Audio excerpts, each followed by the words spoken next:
Right, it's Wednesday morning, just getting in the car, on my way to the John Deere dealership to have a closer look at the forage harvester, because we never explained exactly what was going on the other day at the show because it was a bit noisy and the kids wanted to sit in the car. Anyway, so I'm going to have a quick look at that on my way to the NFU meeting where they want me to talk a little bit about the renewable energy and different things regarding net zero.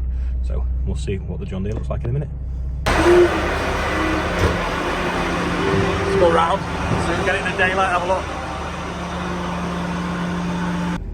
Is it electric? Because you can't hear it running.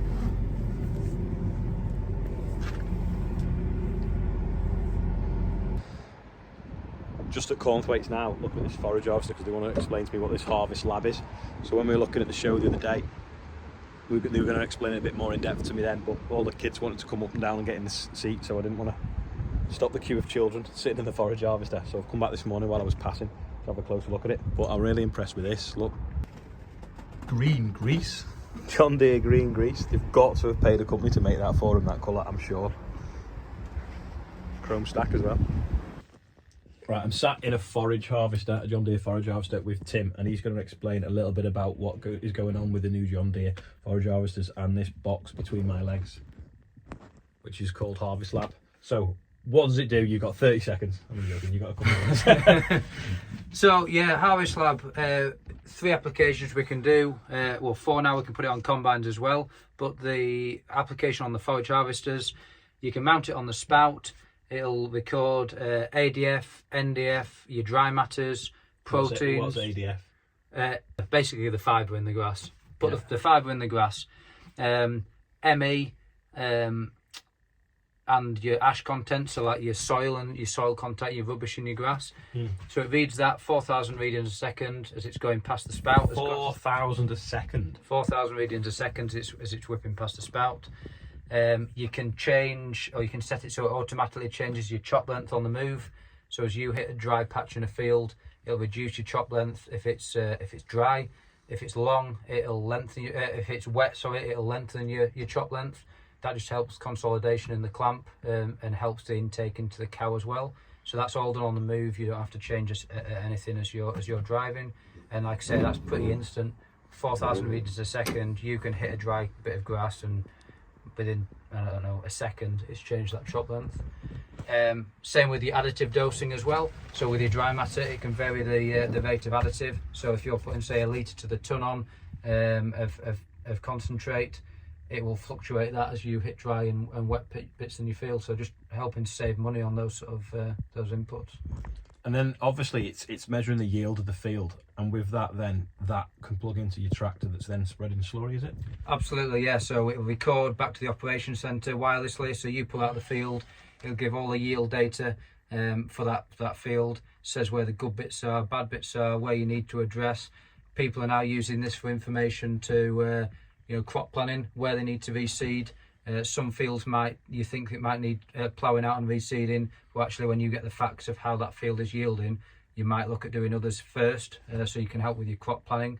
But once you've then taken your crop off, you can use that unit, take it off your spout, put it on your driller bar or your tanker, and then it records the nitrogen, phosphate and potash in the slurry as well. So then you can sort of tailor your bag fertilizer to suit your nitrogen, to suit your slurry as well.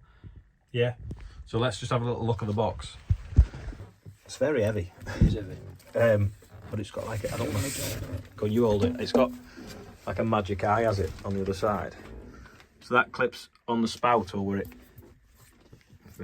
fingerprinting, and that's 4,000 readings a second. 4,000 readings a second as it comes past there. So is it going under that So it goes under the cover in there, yeah. That just lifts off. From time to time, if you're in sort of sticky, sugary grasses, you may have to clean that off. It does self-clean, to be fair, with the grass, but if you're in real dry crops, you might have to just clean it from time to time. But yeah, that unbolts, and then same unit. We can have a look in a minute and bolt that to a sort of they call it a skateboard. So this bit mounts into the slurry line, the pipe work on a tanker or dribble bar, and I say it reads the slurries it's going past. So there must be a lot of sensors in there then. Yeah, just light refraction, so NAR sensor, same as if you were to send a silage sample to a lab test, same unit, similar sort of testing as what they do. And again, this can be used, so you put it up on its back like that, and there's a turntable you can mount on top. You can then test your crop in winter. So as you're feeding the cows or a digester, you can test. You know, it takes probably a minute to get a sample. So rather than waiting for a sample to come back from a lab, and it changes as you go through the clamp, you can test daily, like I say. All right, so you just leave it in the sort of your brew room. Leave it in the office, yeah, and work away. No way, it's clever stuff. So you'd have that on the back of your slurry spreader, and then you just bolt that onto there with them 4 bolts, and then that hole actually reads the slurry. So 1 minute it can be reading slurry, the next minute it can be reading grass. Yeah, absolutely, yeah. Yeah. Yeah, it doesn't take long. Just switch it over, because you're getting the best use out of it you can. And then you can also have it in the office as well. It sits on there.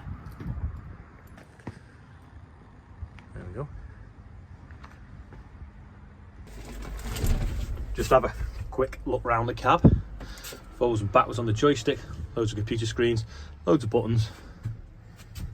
Lots of glass. Have a quick route round the yard now. They've got some mowers in.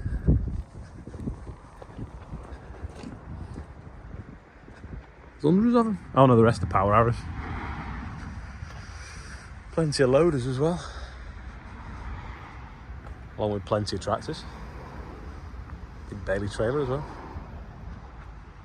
Just been winding up the guy that was showing me around the forage harvester, saying it's only really a lawnmower. It's not a lot different, just a bit bigger with an adjustable anvil to make the chop size. It's not like a combine, which is a proper piece of kit. I just thought I'd show you this as I drive out the yard, because it's a fairly impressive lineup of new equipment. I mean, does anyone want to count how many new tractors there were just then?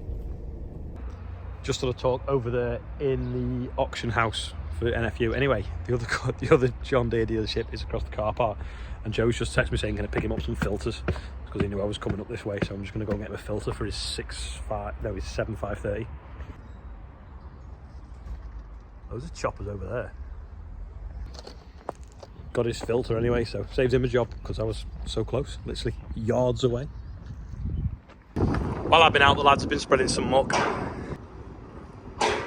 on that field that we chopped yesterday. Stopped the kids setting fire to the straw. Ollie's washing the mini mailer off because it's been loading muck. Head is on the way. We're just going to go and cut a small field a week so we don't waste the day. And Anne's turned up for straw. You probably can't see on the camera, but I'm just cutting this wheat here, and the rest of the field's like golden yellow, but this bit under the trees, the straw's still green. And obviously, because it's had the shade, it's not had this extreme temperature that we've been having to basically kill it and bleach it and turn it off and make it die and ripen. First load leaving the field, second trailer here. If it's done well, it won't fit on 2 trailers.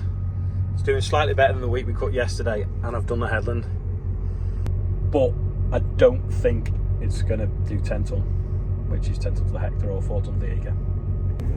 Oh look, it's the Chief Crop Advisor from the NFU, Anthony.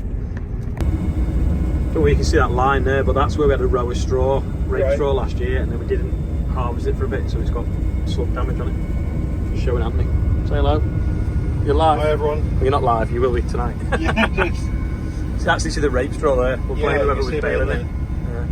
It's been so dry, stuff hasn't rotted either, has it? No. You still see bits from last year. Andrew's just going now with the second trailer, and there's still a little bit left to cut, so that's a good sign, but I haven't been really filling them because I knew I wouldn't fit them in 2. And it's wet, like sugar puffs, but we'll see what it yields. We've got the sign, hashtag your harvest, and don't forget, if you're harvesting anything, put the pictures on Facebook, Twitter, Instagram, LinkedIn, TikTok, use that hashtag, show people that it's not just our grain we're harvesting in the tank there, it's your grain, it's for you to eat for the rest of the year. And you know, for the people that are watching, it's not our harvest, it's the country's harvest. Have you got anything more to add, Anthony? No, just get out and share those pictures. Any pictures you see combining your nice golden crops, take a picture and share the seeds. Little videos do better than pictures nowadays, though. Yeah, you know about social media, don't you? Yeah. Yeah. Videos. The algorithm on your social media channels now, everyone wants to see video content, not just a pretty picture. So if you've got like a short clip, even if it's just panning around the field, you know, just put them on as well. there you go. Hashtag your harvest. Get it all in. Just about, yeah. We come into a field of rape, cut 2 rounds around the outside, but it's too wet. Anyway, Andrew's just bouncing the header over them ruts, and I hope it's not going to flip backwards because you can't see, but the ground's cambered a bit and then there's some big ruts there. So I'm going to go back and knock off for the night. Might get rain at the end of the week, which would be nice. We can have a day off. I'm knackered because it's been relentless, this dry weather.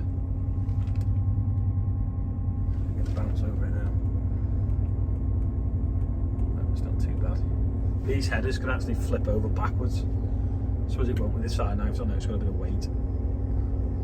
It's just a bit rough there now. I'll keep the camera running just in case.